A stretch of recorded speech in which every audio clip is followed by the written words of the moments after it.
السلام عليكم ورحمة الله وبركاته. كسو دوادا Grand Online Academy. مقعي هو دكتور عبد الرزاق محمد إبراهيم.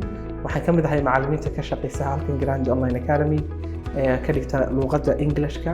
sidoo kale waxaan muddo 3 sano ka badan aan practice gareynay ku shaqeynay Facebook marketing ama as a marketing director.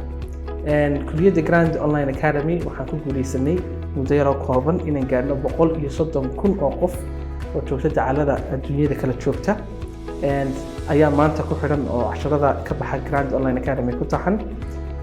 sidoo kale waxa aan shahaado ka qaatay Facebook marketing oo waxaan ahay qof certified oo Facebook ka qaatay shahaadada loogu talagalay in wax lagu xaysiiyo. marka maanta bushaaradan idin wadnaa waxa weeyaan waxaanu bilaabaynaa course la yiraahdo Facebook marketing.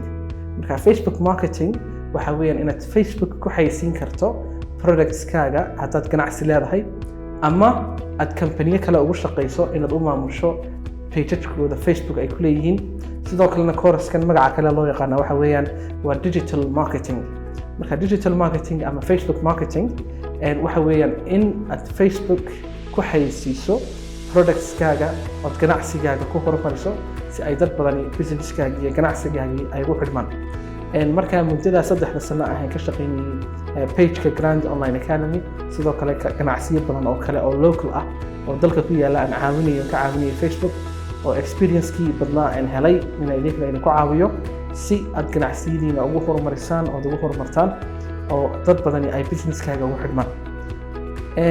course-kan muddada socdo waxyaabaha aan ku qaadanayno waxa kamid ah dhowr shay baa kamid ah waxyaabo fara badan ayaan ku qaadan doonaa. waxa kamid ah how can you make a Facebook page?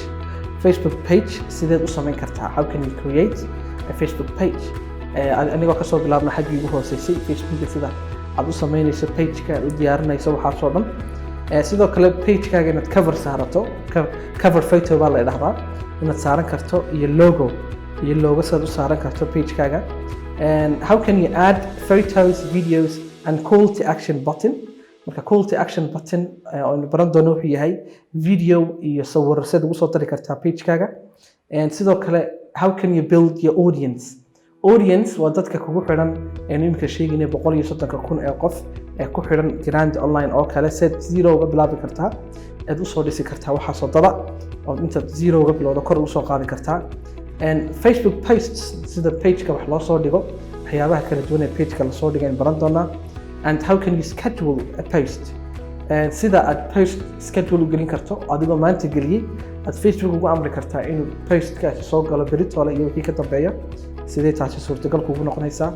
waxaan ku hadli doonaa Facebook live oo ah topic aad muhiim u ah oo dad badan oo Soomaaliya maanta ay isticmaalaan iyo dad kale adduunyada jacaladeeda jooga ay isticmaalaan. comments-ka qaybta comments-ka page-kaaga iyo comments-ka laga bixiyo sideed ula tacaali doontaa dadka comments-ka xun ku soo qora kuwa cayda soo qora waxa soo dhan sideed kaga qaban kartaa. sidoo kale sideebaad dadka page-kaaga dhibaatada ka wada ama scam-ka iyo message-yada halista ku soo diraya dadka sideed wax uga qaban kartaa iyagana ama inaad bangareyso page-ki ka saarto ama inaad dadkaasi aad restrictions saarto. okay and also waxaan baran doonaa Facebook message-yada iyo qaybta inbox-ka Facebook-ga wixii lagu soo diro sideed u kala maamulan kartaa. and how can you promote your business? This is the most important part. sideeba adiga oo jooga meesha goobtaada ganacsi jooga sid lacag ugu bixin kartaa Facebook lacagtaasi Facebook aad ugu isticmaali kartaa inaad ku xayeysiiso ganacsigaaga iyo product-kaaga oo faa'iido badan markaa u samayso uga hesho ganacsigaaga aad lacag badan uga samayso. sidoo kale waxaan baran doonaa qaybta reports-ka Facebook oo loo yaqaan insights oo aad u arki doontaa waxyaabo fara badan oo wixii dhacay page-kaaga inta ay wax marayaan iyo waxa soo dhan reports-ka aad ula socon kartaa. sidoo kale inaad page-kaaga ku soo darto dad kale oo badan oo ku caawiya oo loo yaqaan admins and editors. marka intaas oo kaliya ma waxaan baranaa inta runtii uu ka faahfaahsan yahay. course-kan waa course aad u qaaliya wax badan aad ka fahmi doontaan. Facebook marketing iyo digital marketing waa waxyaabaha maanta ugu qaalisan ee dunida la barto. nagu soo biir muddada isqorista socotaa way yar tahay waxa aad baran doontaa waxyaabo aad fara badan ganacsigaaga aad ku horumarin karto. nagu soo biir waxaad nagala soo xiriiri kartaa nambarada ku qoran shaashada xagaa nagala soo xiriir macluumaad faahfaahsan course outline-ka waxaasoo dhan waa lagu sheegayaa dhowaan bay bilaabmayaan casharadu markaa ku dadaal inaad ka mid noqoto kalaasyada imika la bilaabayo aad baad mahadsantihiin thank you very much and like the video and also share the video and see you in the classes